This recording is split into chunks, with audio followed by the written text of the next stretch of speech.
Hey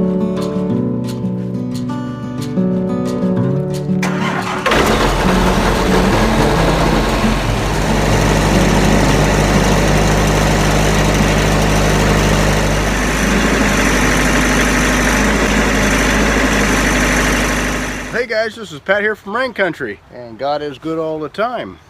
So today we're going to cut a little bit of alder, and it's been down long enough it should be spalted pretty nice, and I thought it'd be kind of neat to carve these up and see what they look like on the inside. My son Ryan was looking for some live edged lumber to case in his windows in his kitchen and maybe his dining room, maybe a couple other things if he likes them well enough.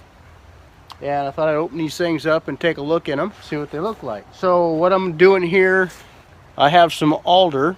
Years ago this just used to be junk wood, but some people are using it for several different things, lumber and all kinds of stuff. But this is really nice looking when it gets to be spalted. And if it turns out okay, I might be making some sock darners and different things out of it too, depending on how it works out. It might not be what I'm looking for. But anyway, what I want to do to start off with this, because I want live edged pieces, I'm going to level the front of the log and then the back of the log at the top. I got a little ahead of myself and I went ahead and clamped the log, so I'm going to go ahead and unclamp it, and then I'm going to go ahead and elevate the front of the log with the toe boards.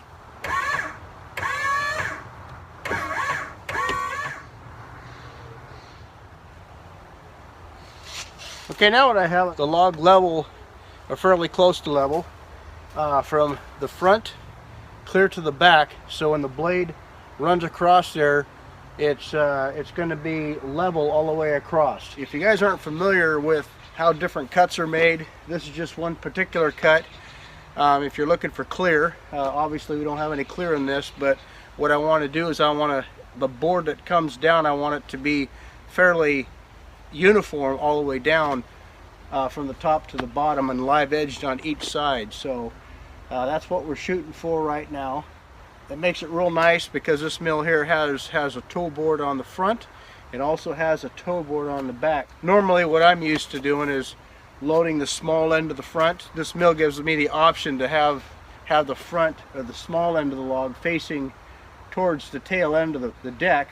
Most of the bigger mills out there, they like to load the small end of the front, so then they can raise and lower the front of the log as they please. So I got some sharp blades I brought today, and I'll go ahead and get those on the mill.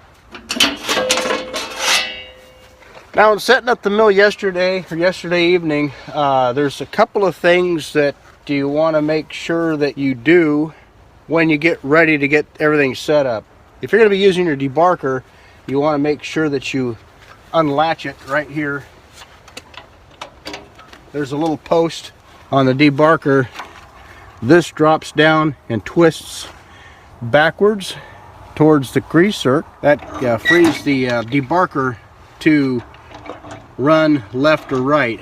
In the travel position, you want that in, and you want that little post locked in place so your debarker doesn't jump around on you when you're going down the road. So that's one thing you want to, if you're going to be using your debarker, you want to go ahead and free that up just in case.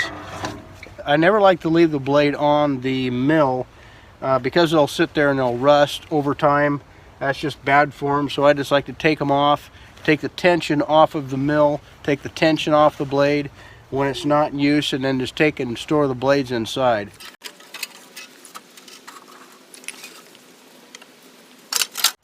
What are you doing? Are you getting cold? Want me to get you inside the truck? No, you're done exploring?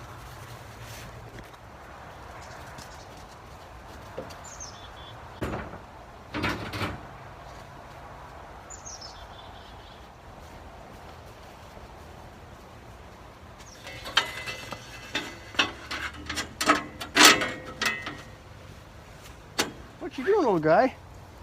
You got cold feet? You want to get in the truck? You cold?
Okay, so I'm cutting this at 5/4.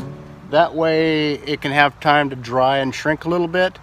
And then also he can come over the house and plane it down to whatever thickness that he wants. He could even plane it down if he wanted the rough side up, a rustic look. He could plane it down and leave the surface side actually facing down and out of sight. But if he goes ahead and surfaces it, if there's any deviation due to shrinkage, then he can take that out when he goes to use it, when the moisture content gets down to where it's acceptable for inside use. What I'm going to do is I'm going to leave both the live edges on the log on each board, so when the board gets done drying and when he gets ready to cut these, we can cut those down to any dimension he wants by standing these up and edging the board when it's dry. With that being said, then we can go ahead and surface them however he wants, however thick that he wants these on the planer, and then they'll be to any width that he wants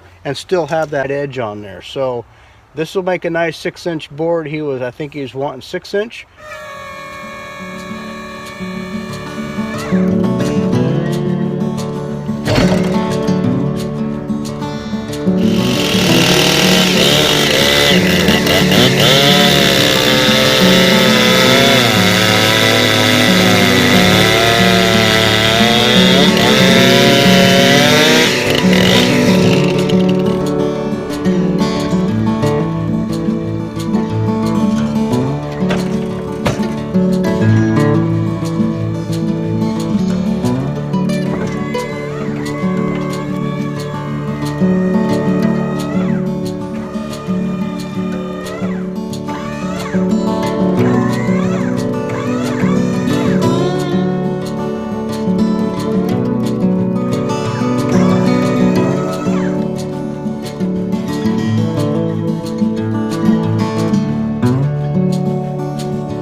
What do you think, doggy? Huh? What do you think? What's going on the property? Did you find any rats and mice? Huh? Did you find any critters and birdies? Well, I think you ought to be happy with that. If he needs any more, he knows where to go. I got some more of this I can saw up, and I'm going to saw it up pretty quick anyway, so I'll get mine to drying and I'll get his to drying, and I think it'll make some really pretty window casings. So anyway, thanks for stopping by. Take care and God bless.